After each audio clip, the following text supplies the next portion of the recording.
6단계의 네 번째 시간입니다. 하나님께서 우리의 이러한 모든 성격상 약점을 제거해 주시도록 우리는 준비를 완전히 했다. We are entirely ready to have God remove all these defects of character. 우리 크리스천들이 평소에 많이 사용하는 단어가 무엇일까요? 그것은 아마 은혜라는 말일 것입니다. 참으로 귀중한 단어입니다. Grace. 그런데 이 하나님의 은혜가 진정으로 나와 연결되는 순간 인간은 뒤집어져야 합니다. 경상도 사투리로 뒤집어지다가 뭐죠? 이게 뒤집어지다, 경상도 사투리가 아주 은혜스러워요. 되비지다, 되비지다, 맞아요. 은혜 받아서 뒤집어진다는 경상도 사투리 아주 되비지다, 맞죠? 창조주 하나님을 등지고 죄를 친구 삼아 살아가면서 하나님을 조롱하는 것도 주저하지 않게 되니 피조물인 우리들을 하나님께서는 아직도 사랑하고 계시다는 이 사실이 은혜입니다, 여러분. 이 영원한 멸망 가운데 우리를 구원하시는 오직 한 길은 죄가 없으신 분, 독생자 예수 그리스도께서 우리의 죄를 대신하여 죽으심으로 희생양의 제물이 되어주시는 것입니다. 하나님께서는 죄를 벌하실 수밖에 없는 의로우신 분이십니다. 그러나 한편으로 하나님은 사랑이십니다. 그래서 이 딜레마를 해결하는 오직 한 길은 바로 이 죄가 없으신 독생자 예수 그리스도께서 이 땅에 인간의 모습으로 오셔서 우리 하나님의 심정을 이 세상에 전하시고 그리고 스스로 속죄양이 되셔서 그분의 피를 우리 모두를 위하여 십자가에서 아낌없이 흘리시고 돌아가신 것입니다. 이 엄청난 사실이 영과 혼의 레벨에서 연결되어지는 순간 우리는 무너질 수밖에 없다는 생각을 합니다. 이 사실이 믿어지는 순간, 예수님을 나의 구원주로 영접하는 순간 우리에게 구원의 은혜가 임하는 것입니다. 성령으로 거듭난 자가 되는 것입니다. 이것이 첫 번째 은혜입니다. 그 다음은 예수님과 교제할 수 있는 은혜입니다. 예수님을 닮아갈 수 있는 은혜입니다. 영적으로 성숙되어가는 은혜입니다. 하나님의 인도하심을 받는 은혜입니다. 하나님께 쓰임받는 은혜입니다. 그리고 장차 하나님께 상급을 받는 은혜인 것입니다. 하나님의 은혜는 이렇게도 귀한 것입니다. 그런데 여러분, 우리는 부모님의 뜻을 받들어서 순종하는 자녀를 효자, 효녀라고 봅니다. 이들은 부모님이 두려워서 순종하는 것이 아니라 그렇다면 그것은 복종이죠. 효자는 부모님을 사랑하기 때문에 순종합니다. 그런데 하나님의 모든 말씀은 우리가 하나님을 사랑하고 이웃을 사랑하는 말씀으로 농축이 됩니다. 요즘 사람들은 다 복잡한 거 싫어하고 오래 걸리는 거 참지 못하는 것 같습니다. 그래서 말씀드리는데 성경 말씀의 총 결산은 하나님을 사랑하고 이웃을 사랑하라입니다. 우리가 하나님을 사랑한다는 것은 방금 말씀드린 대로 하나님 아버지의 말씀에 순종하는 것이죠. 그리고 우리들의 주가 되신 예수님을 닮아가는 삶으로 나타납니다. 죄를 멀리하는 삶으로 나타납니다. 이웃을 사랑하는 삶으로 나타납니다. 이와 같은 것들이 힘들어도 할 수 있게 되는 것이 은혜요. 좋아서 할 수 있게 되면 더 큰 은혜입니다. 중독자인 저는 엄청나게 큰 복을 받은 사람입니다. 왜냐하면 나 혼자만의 힘으로는 도저히 해결할 수 없는 문제가 내 안에 있다는 것을 강제로라도 깨닫게 됨으로써 결국 하나님을 향해 나의 삶의 방향을 바꿀 수 있게 되었기 때문입니다. 또 우리가 얼마간 끊고 난 후라도 겸손을 잃고 욕심이 되살아나고 이기주의, 자기중심주의 라이프 스타일로 돌아가게 되면 재발이라는 것을 통해서 더 큰 고통이 또다시 우리의 삶을 지배하게 되는 결과를 가져오기 때문에 우리 중독자 모두는 복을 받은 사람이라는 것입니다. 이 고통이 우리로 하여금 하나님께로 다시 돌아갈 수 있게 만들어주기 때문입니다. 그 결과 우리는 예수님 곁에 꽉 붙어서 다시는 떨어져 나가지 않을 것을 결단하게 됩니다. 그래서 지난번 강의 때 말씀드린 대로 하나님께서는 거듭남과 성화, 성령님의 인도하심을 구하는 삶, 그리고 이웃을 향한 구원의 메시지를 전하는 삶을 강조하고 있었던 옥스퍼드 그룹의 말기 알코올 중독자들을 연결시켜 주신 것입니다. 그리고 그 펠로십을 통해서 중독자가 아무리 심한 상태랄지라도 그들은 회복될 수 있다는 것을 보여줄 뿐만 아니라 우리의 지식과 경험으로는 감히 상상도 없을 만큼 높은 치유를 보여주심으로써 사람들이 이것은 하나님께서 하신 일이라는 것을 알게 하셨습니다. 그리고 중독자의 회복의 내용, 삶의 내용은 예수님의 삶을 닮아가는 것, 말씀과 기도로 인도함을 받는 것, 죄를 철저하게 다루는 것을 우선으로 해야 함을 확실하게 보여주셨습니다. 주님만 바라보며 그 정해주신 길, 좁은 길을 가는 것입니다. 혼자 가라는 것도 아니고 다른 중독자들과 함께 가라고 하십니다. 그리고 하나님께서는 우리가 그 길을 가는데 필요한 GPS도 다 준비해 주셨어요. 다만 우리에게 필요한 것은 그 길을 가고자 하는 열망인 것입니다. 저는 하나님께서 원하고 계시는 이 회복의 길을 전하는 것을 사명으로 알고 살아가고 있습니다. 그 내용을 제가 완벽하게 실천하고 있기 때문에 여러분 앞에 있는 것이 아닙니다. 한 발자국 한 발자국 주님께서 가르치고 계시는 목표를 향해서 함께 걸어가는 우리 모두가 되기 위해서입니다. 그런데 우리가 보고 있는 현실은 어떠합니까? 우리 주변에는 어떠한 일들이 벌어지고 있습니까? 중독자들은 이미 오래전에 마땅히 끝이 났어야 하는 이 비극의 드라마를 끝없이 계속 반복하고 있는 것을 우리는 항상 보고 있습니다. 오늘도 보이네요. 저 뒤쪽에. 본인도 웃어요. 누구라고는 안 그랬는데 그냥 웃어요, 본인이. 네. 여러분, 그 TV 연속극 그 드라마 그 작가들은 이 적당한 시기에 적절한 방법으로 드라마를 끝내야 합니다. 예. 그런데 몇 년 전에 그 한국에서 많은 시청자들이 어떤 그 드라마를 끝내지 말아달라고 방송국에 전화도 하고 이렇게 데모까지 했대요. 신기한 나라예요, 한국은. 그래서 그 드라마 속에서 곧 그 사망하도록 되어 있는 그 주인공을 살려내고 그게 얼마간 그 TV 방송을 계속했다는 그 신문 기사를 제가 본 적이 있습니다. 그런데 중독자는 왜 이 비극적인 삶의 드라마를 끝도 없이 계속하고 있는지 참으로 안타까운 일이 아닐 수 없습니다. 집에서 가족이 또 친구들이 제발 그 생활 좀 끝내줄 수 없냐고 울며 불며 아무리 사정을 해도 아무 소용이 없습니다. 물론 중독자는 소수의 극단적인 케이스입니다. 그러나 일반 사람들도 상당수가 각자 나름대로 인생의 목적과 의미를 찾아 헤매다가 결국 허무하게 사라져갔음을 우리는 알 수 있습니다. 그런데 에베소서 2장 10절을 보면 우리의 인생의 의미와 목적이 너무나도 간결하고 확실한 것을 볼 수 있습니다. 우리는 그의 만드신 바라 그리스도 예수 안에서 선한 일을 위하여 지으심을 받은 자니 이 일은 하나님이 전에 예비하사 우리로 그 가운데서 행하게 하려 하심이라. 하나님께서는 우리를 창조하셨고 그리고 한 사람 한 사람을 통해 이루기를 원하시는 계획을 가지고 계십니다. 그렇기 때문에 그 뜻을 발견하고 이루어 나가는 것이 성공적인 삶이 되는 것입니다.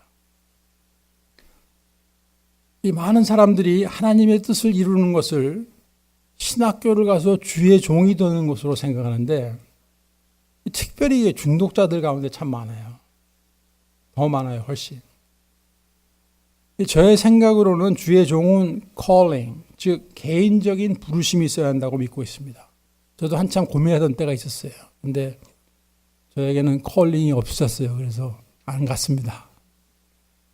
특별히 중독자의 경우는 성공적인 삶을 살아가는 회복과 신앙의 경력이 없이 신학교를 선택하는 것은 신중하게 생각해 보아야 될 것입니다. 여러분 가운데 만약 콜링을 받으신 분이 계시면 먼저 회복의 기초를 철저히 쌓으시기를 부탁드립니다. 우리 모두는 하나님께서 부르신 대로 주의 종이든 평신도든 가정에서나 직장에서나 자기 나라에서든 외국에서든 하나님의 뜻을 발견하고 행하여 나가는 것이 인간의 존재 목적입니다. 이런 이야기는 우리들에게 막연하게 또는 보링하게 들리기도 합니다. 또 그런 식의 삶은 뭔가 손해보는 것 같이 느껴지기도 합니다. 그러나 우리 일상생활 가운데 순간순간마다 하나님의 뜻이 드러나 있다는 것을 알게 되기를 원합니다. 그 가운데는 우리가 깨닫지도 못하고 살아온 우리들의 잠재력도 있습니다. 신앙생활, 회복생활을 하면서 제가 문득문득 느끼게 되는 것이 있는데 그것은 과거에는 상상조차 할 수 없었던 일들을 하나님께서 가능하게 해주시고 계시다는 사실입니다. 또 하나님께서는 우리들의 삶 속에서 진정한 자유와 기쁨과 평강이 어떤 것인지를 자주 경험하도록 해주시는 것을 깨닫습니다. 이 자유와 기쁨과 평강은 누구든지 삶의 현장에서 그것이 가정이든 직장이든 교회이든 운전하고 다닐 때이든 길을 걸을 때이든 아플 때이든 건강할 때이든 가난하든 부유하든 주어진 여건 속에서 나를 향하신 하나님의 뜻을 발견하기를 원하고 또 그 뜻을 이뤄나가기를 위해서 애쓸 때 얻어주는 선물이라고 할 수가 있습니다. 그와는 반대로 우리의 이기적인 생각들과 욕망을 이루고자 발버둥치는 삶의 결과는 괴로움과 갈등뿐인 것을 우리는 잘 알고 있습니다. 그나마 사람들이 하나님의 뜻을 궁금해하는 때는 대개는 잘 나갈 때가 아니고 고난 가운데 있을 때입니다. 삶이 힘들 때입니다. 그러나 그러한 때일지라도 그분의 뜻을 따라 내가 행할 의사가 없다면 그 뜻을 알아볼 필요가 있겠습니까? 어차피 내 마음에 드는 것을 골라서 할 생각이라면 그것은 내 뜻이지 하나님의 뜻은 아닌 것입니다. 중독의 회복도 내 방식대로 내 마음대로 하기 때문에 실패하는 것을 자주 보게 됩니다. 제가 똑같은 분 쳐다보면서 얘기합니다. 중독의 회복도 내 방식대로 내 마음대로 하기 때문에 실패하는 것입니다. 결국 우리는 하나님의 은혜가 우리 삶 속에 임하는 것을 방해하는 요소가 우리 자신 안에 있는 것입니다. 그것이 무엇일까요? 저는 그것을 우리들의 죄성 그리고 성격상 결함이라고 부르고 싶습니다. 그리고 이것들을 딜하고자 마음의 문을 활짝 여는 단계가 6단계이고 이것은 당연히 우리의 변화와 성숙의 필수 조건이 되는 것입니다. 그래서 우리는 이 성격상 결함들을 해결받기 위해 하나님께 맡겨드릴 준비를 완전히 했으며 매일매일의 삶 가운데 수시로 내면의 상태를 점검하며 변화하는 일에 투자하는 것은 우리가 해야 할 일인 것입니다. 아주 초창기 AA에서는 그 기준을 for absolute로 삼았습니다. absolute honesty, absolute unselfishness, absolute purity, absolute love. 이것은 바로 예수님의 가르치심이요 그분의 삶을 농축해 놓은 것이나 마찬가지입니다. 그러므로 이 four absolute는 모든 크리스천들의 삶의 기준이 되어야 한다고 생각합니다. 특별히 우리와 같이 회복의 길을 가고 있는 사람들에게는 더없이 중요하게 느껴집니다. 왜냐하면 우리의 변화는 옵션이 아니라 필수 과목이기 때문입니다. 우리의 변화는 옵션이 아니에요. 필수 과목입니다. 그리고 그 변화는 정직으로부터 시작됩니다. 내가 중독자임을 인정하는 1단계가 우리에게는 회복을 위한 최초의 정직인 것입니다. For Absolute의 첫 번째로 정직에 대해서 잠시 알아보겠습니다. 에베소서 4장 25절 말씀입니다. 그런즉 거짓을 버리고 각각 그 이웃으로 더불어 참된 것을 말하라. 이는 우리가 서로 지체가 됨이니라. 하나님께서 인간을 창조하실 때 각자가 고립되어서 홀로 살아가도록 만들어 놓지 않으셨어요. 우리가 상호 의존하면서 관계를 형성하여서 살도록 만드셨습니다. 그리고 정직은 친밀한 관계를 만들어내는 데 필요한 가장 기본적인 요소입니다. 정직은 우리가 친밀한 관계를 만들어내는 데 가장 필요한 요소예요. 우리는 부정직 위에 친밀한 관계를 세울 수가 없는 것입니다. 여러분, 서로 말 못한 비밀을 가지고 있는 그 부부 사이를 친밀한 관계에 있다고 말할 수 있습니까? 그리고 회복되기를 원하는 우리 모두는 생각, 느낌, 있었던 일들을 있는 그대로 정직하게 표현하는 것을 연습하지 않으면 안 됩니다. 내가 잘한 일, 나의 아름다운 꿈과 성공뿐만이 아니라 악전고투하고 있는 힘든 상황과 실패까지도 있는 그대로 말할 수 있어야 합니다. 왜 그럴까요? 잘 들어보시기 바랍니다. 우리의 치유는 우리의 현재 모습 그대로 하나님과 또 다른 사람들에게 받아들여지고 있고 사랑받고 있음을 알게 될 때 시작되는 것입니다. 우리들의 치료는 우리가 지금 처해 있는 현재의 모습 있는 그대로 누군가가 받아들여주고 하나님께서 인정해 주시는 그것이 시작이라고요. 회복의 시작. 그러므로 가면을 쓰고 있는 나를 누가 사랑해 준다는 것은 의미가 전혀 없습니다. 그들은 지금 내 가면을 사랑하고 있는 것이지 나를 사랑하고 있는 것이 아니에요. 내가 딴 데 쳐다보면서 얘기하겠습니다. 가면에 명수도 앉아 있어요, 이 자리에.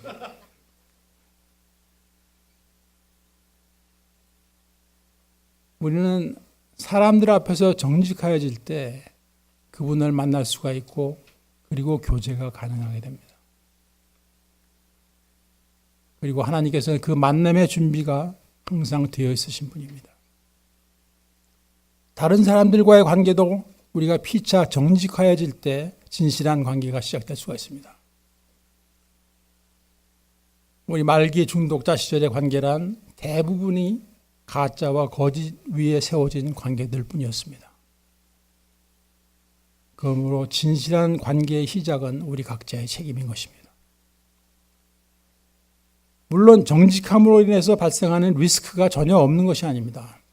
예를 들면 상대방이 나의 진실에 대해서 관심이 없을 수도 있습니다.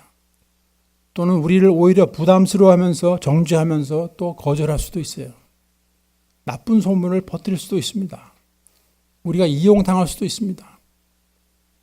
즉 정직의 대가가 실망으로 내게 되돌아올 수 있다는 것입니다. 그러나 이러한 두려움 때문에 우리가 정직해질 수 없다면 우리는 현재 나의 있는 모습 그대로 받아들여지고 사랑받을 수 있는 기회는 없는 것입니다. 그래서 우리는 길갈과 같은 펠로십이 필요한 것이고 이와 같은 기회를 최대한 활용하시기를 부탁드립니다. 이런 곳에서까지 정직해질 수 없다면 어느 곳에 가셔야 정직해질 수 있겠습니까? 침묵도 엄밀히 말하면 부정직이라고 할 수가 있습니다. 그러면 우리의 부정직의 오리진은 어디서부터 온 것인가? 요한복음 8장 44절 말씀입니다. 너희는 너희 아비 마귀에서 났으니 너희 아비의 욕심을 너희도 행하고자 하느니라. 저는 처음부터 살인한 자여 진리가 그 속에 없으므로 진리에 서지 못하고 거짓을 말할 때마다 제 것으로 말하노니 이는 저가 거짓말쟁이요 거짓의 아비가 되었음이냐. 거짓은 마귀의 속성입니다. 그리고 마귀는 두려움을 사용하여서 우리로 하여금 진실되지 못하게 만듭니다. 그러면 우리는 거짓말을 할 때마다 마귀에게 속고 있는 것입니다. 마귀는 거짓이 유익하다는 것입니다. 그런데 우리가 지금 정직을 제일 먼저 다루는 이유가 있습니다. 그것은 첫째로 이것이 중독자들에게는 가장 힘든 것 중에 하나이기 때문입니다. 그리고 둘째로 회복의 과정에서 진실을 추구하는 그 고삐를 늦추게 되면은 순식간에 거짓의 지배를 받아 버리고 말기 때문입니다. 그래서 우리의 목표는 완전 정직입니다. 우리가 목표를 완전 정직에 놓는 것을 이상하게 생각하지 마시기를 바랍니다. 예를 들어 비즈니스를 하시는 분이 크리스천이라면 그분은 하나님의 재물을 맡아서 관리하고 있는 청지기입니다. 그런데 약간의 법을 어기면 큰 돈을 벌 수 있는 기회가 보입니다. 그럴 때 왜 우리는 유혹을 느끼고 주저하게 됩니까? 또 어떤 경우에는 실제로 부정직한 행위를 하고도 그것을 정당화하고 싶은 마음이 들게 됩니까? 하나님께서 그렇게 번 돈으로 드리는 헌금을 기뻐하실 것이라고 믿기 때문입니까? 아니요. 그것은 나의 욕심 때문입니다. 돈이 더 있으면 그만큼 더 행복해질 것이라는 사탄 마귀의 술수에 속아 넘어가기 때문입니다. 그리고 부정직은 결국 우리에게 불안을 가져다 줍니다. 그리고 하나님으로부터 숨어버리게 됩니다. 또 다른 사람들이 우리를 신뢰하지 못하게 만듭니다. 그러나 진실의 기준을 두고 비록 손해를 보게 되는 경우를 당하게 될지라도 예스와 노를 분명하게 하게 될 때 우리에게 진정한 자존감이 찾아옵니다. 자신이 생각해도 자기가 기특해. 우리 비즈니스에서도 고객들이 조만간 나의 정직을 알게 됩니다. 그리고 결국 손해보리라고 생각했었는데 그들이 나의 사업을 서포트하는 파트너들이 되어주는 것입니다. 비록 정직으로 인해 현재 고난을 당하고 있다 해도 우리 자신이 당당할 수 있고 또 하나님께서 우리의 가는 길을 아시고 계시기 때문에 우리는 하나님의 위로와 격려를 받게 되는 것입니다. 정직은 꼭 보상과 축복만을 위해서 하는 것이 아니라 정직은 그 자체가 옳은 것이기 때문에 우리의 삶의 원칙이 되어야 하는 것입니다. 이제 정직에 관한 것을 정리합니다. 첫 번째로 나의 중독에 대한 정직한 인정이 회복의 시작입니다. 그것을 우리가 1단계에서 다루게 됩니다. 술, 마약, 도박에 대한 무력함과 그로 인해 삶이 아웃 오브 컨트롤이 되어 있음을 정직하게 인정하는 것입니다. 그러나 수많은 사람들이 1단계를 넘기지 못하고 속아 넘어갑니다. 이번에는 다를 것이다. 또는 나 혼자 할 수 있다. 그러다가 딱 한 잔만, 딱 한 방만 하다가 또 망하는 거예요. 그러면 두 번째로 정직이란 무엇을 말하는 것인가? 정직이란 한마디로 매사에 정확한 것입니다. 돈 계산, 빚 청산, 세금 보고 어젯밤 집에 몇 시에 들어왔나? 지난주에 회복 모임 몇 번 갔나? 정확함이라는 것은 얼버무리는 것이 없는 것입니다. 부정확은 부정직의 시작이고 결국 모든 대답은 그 대답을 하는 순간에는 몰랐다 하더라도 정직이거나 부정직 둘 중에 하나인 것입니다. 세 번째로 정직은 하나님과 다른 사람들에게 사실대로 고하는 것입니다. 그러므로 진심으로 회개할 수 있는 사람은, 진심으로 사과할 수 있는 사람은 정직한 사람입니다. 네 번째로 나 자신에 대한 정직입니다. 나는 지금 무엇을 느끼고 있는가? 내 감정에 대한 정직입니다. 나는 무엇을 생각하고 있는가? 나는 무엇을 원하고 있는가? 나는 지금 무슨 짓을 하고 있는가? 또 이런 생각과 행동들의 동기를 정직하게 살펴보는 것입니다. 나는 왜 이것을 원하고 있는가? 나는 왜 이 말을 하고 있는가? 나는 왜 이 일을 하고 있는가? 여러분, 정직은 쉬운 것이 아니라고 이미 말씀드렸습니다. 그리고 우리가 좀 정직해지겠다고 작정하니까 정직해졌는가? 아닙니다. 우리 각자는 나는 부족하다는 것을 깨닫고 그것을 채우고자 간절히 원하는 열망과 또 현재 실패를 경험하고 있어도 또다시 일어서려는 부단한 노력이 없이는 정직으로 가까워질 수가 없는 것입니다. 그래서 우리는 무엇을 해야 하는가? 정직해지기 위해서 필요한 것들입니다. 첫째로 하나님께 간구해야 합니다. 그리고 정직한 사람이 되게 해주시라고 기도했으면 실전에 들어가야 하는 것이죠. 그래서 둘째로 우리 중독자들은 신뢰할 수 있는 스폰서를 구하는 것입니다. 내가 안심하고 정직하게 대화를 나눌 수 있는 회복의 선배를 사용하는 것입니다. 셋째로 정직이 우리에게 유익을 가져다 주는 것이라는 확신을 줄 수 있는 펠로십이 필요합니다. 중독자가 혼자 고립되어 있다 보면 정직은 불이익이라는 생각이 들기 쉽습니다. 그리고 네 번째로 나 자신에게 수시로 해볼 수 있는 질문이 하나 있습니다. 지금 나의 말, 나의 행동은 진실인가 거짓인가? 그리고 또 나의 생각과 행동의 동기가 무엇인가를 정직하게 생각해 보는 것입니다. 그리고 내가 다른 사람들 앞에서 가면을 쓰고 살아가고 있다는 생각이 든다면 적어도 내가 나와 단둘이 앉아서 그 가면을 벗어보는 연습을 하는 것입니다. 여러분, 거울 속에 비치는 자기 자신의 모습을 바라보시면서 너 정말 누구니? 질문해 보시기 바랍니다.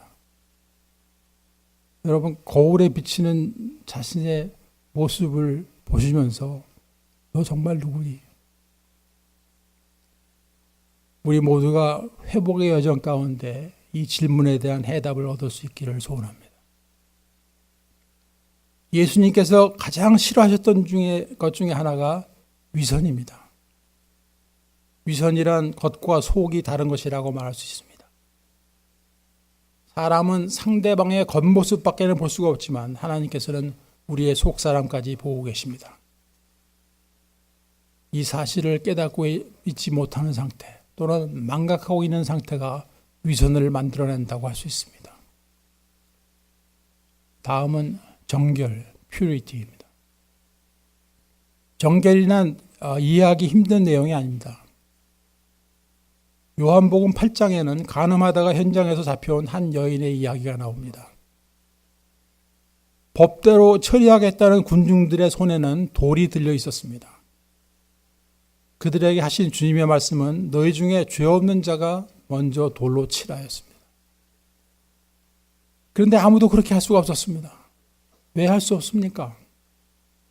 예수님의 말씀을 듣고 보니 자신도 정결치 못한 자라는 것을 알게 된 것입니다. 이제 그 군중들은 다 사라지고 그 여인 한 사람만이 주님 앞에 서 있습니다. 그때 주님께서 말씀하십니다. 가서 다시는 죄를 범치 말라. Go and sin no more. 주님께서는 그 여인이 죄를 전혀 안 질 수 없음을 아시면서도 이렇게 명령하고 계십니다. 이것이 우리가 삶의 목표로 삼기를 원하는 예수님의 가르치심이며 그분이 자신의 삶 속에서 보여주신 absolute purity입니다. 야고보서 4장 8절입니다. 하나님을 가까이 하라. 그리하면 너희를 가까이 하시리라. 죄인들아 손을 깨끗이 하라. 두 마음을 품은 자들아 마음을 성결케 하라. Come near to God and He will come near to you. Wash your hands, you sinners, and purify your hearts, you double-minded. 중독으로부터 회복되기를 원하는 우리는 두 개의 상반된 마음이 우리 안에 있다는 것을 느끼게 됩니다. 하나님을 사랑하고 따르려는 마음과 한편으로는 죄를 사랑하고 그 길을 따라가기를 원하는 마음입니다. 우리는 즉 외적인 행동 그 자체도 물론 고쳐야 하지만 생각과 동기의 순수성을 지켜나가는 것이 더 힘든 과제인 것입니다.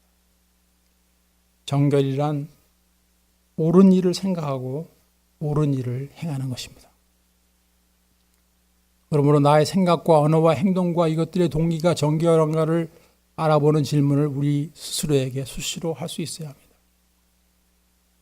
이것은 옳은 일인가, 그릇된 일인가? 정결이란 옳은 생각과 옳은 행동인 것입니다. 다음은 unselfishness, 섬김입니다. 저는 이타주의라는 말보다는 섬김이라는 단어가 마음에 들어서 unselfishness를 섬김이라고 번역하였습니다. 중독자의 삶은 본인이 원했든지 원하지 않았든지 관계없이 굉장히 이기적인 삶이었다는 것에 대해서 이의를 제기하실 분은 별로 없으실 것입니다. 그런데 우리가 비록 중독자의 삶 그 자체는 그만두었다 해도 이기적인 생각과 행동은 아직 상당량이 그대로 남아 있습니다. 그런데 AA의 창시자 빌 윌슨은 훗날 동료, 후배 중독자들에게 아무런 보상을 기대하지 말고 다른 사람들을 도와주라고 했습니다. 왜냐하면 그는 그 순수한 섬김에 대한 하나님으로부터의 보상을 알고 있었기 때문입니다. 우리는 나 혼자만의 껍질을 깨고 나올 수 있을 때 더 아름다운 새로운 세계를 경험할 수 있게 되는 것입니다. 누가복음 9장 23절 24절 말씀입니다. 또 우리에게 이르시되 아무든지 나를 따라오려거든 자기를 부인하고 날마다 제 십자가를 지고 나를 좇을 것이니라. 누구든지 제 목숨을 구원코자 하면 잃을 것이요 누구든지 나를 위하여 제 목숨을 잃으면 구원하리라. 우리를 위해 목숨을 내어오신 예수님을 따르고자 하는 우리는 정의와 진리와 성결을 선택함으로써 생길 수 있는 어려움과 핍박을 통과할 각오가 있어야 합니다. 예수님을 위해 목숨을 내어놓을 각오를 한 사람은 세상의 물질, 권력, 음란과 쾌락에 자신을 내어주지 않습니다. 우리가 목숨을 내어놓을 각오를 해서라도 자신을 깨끗하게 지키는 것이 실제로 자신의 생명을 구하는 길이 되는 것입니다. 특별히 중독자들에게는 더 그렇습니다. 우리가 파워풀한 라이프를 살 수 있는 비결은 권력이나 재력을 쌓는 것이기보다는 하나님과 이웃을 섬기기 위해 고난도 기쁨으로 받을 수 있는 예수님의 제자가 되는 것입니다. 그러면 우리에게 가장 가까운 이웃이 누구입니까? 첫째가 가족이죠. 근데 제일 못살게 군 사람들이 가족 아니에요, 우리가. 교회 식구들과 우리의 펠로우십 가운데 만나는 사람이죠. 또 학교 친구들이나 직장의 동료들입니다. 근데 이렇게 점차 확대해 나가게 되면 이웃은 이 세상 모든 사람들까지입니다. 주님을 따르고자 하는 우리는 이 범위까지를 염두에 두고 생각하고 말하고 행동해야 한다는 것입니다. 그래서 우리의 섬김의 상태를 쉽게 체크업할 수 있는 질문은 나의 모든 말과 행동 하나하나가 다른 사람들에게 어떤 영향을 주고 있는가입니다. 다른 사람들이 나를 어떤 사람으로 평가할 것인가를 걱정하면서 사는 것이 아니라 나의 이 말과 행동이 다른 사람들의 감정과 유익과 안전을 해치고 있는가 아니면 도움이 되고 있는가를 점검해 보면서 비록 알아주는 사람이 없다 할지라도 그들의 진정한 유익을 위해서 하나의 미랄이 되어주는 것입니다. 이것이 섬김입니다. 다음은 love, 사랑입니다. 사랑은 정직과 성결과 섬김의 공급원입니다. 이 사랑이 없으면 정직도 성결도 진정한 섬김도 불가능합니다.